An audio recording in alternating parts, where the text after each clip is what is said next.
Alright, I'm dropping it off at GNG Performance. They told me that it would take about like 2 days to get everything situated.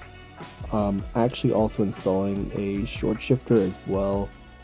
I was just taking a moment to admire the car like one last time before I switch out the full exhaust or full catback. Like I'm really gonna miss the aesthetic of the black with the Adro rear diffuser, but the single exit looks pretty good. Y'all see soon enough.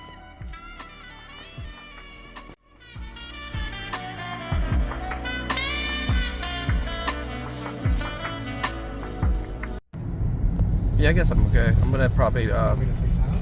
no, it's fine.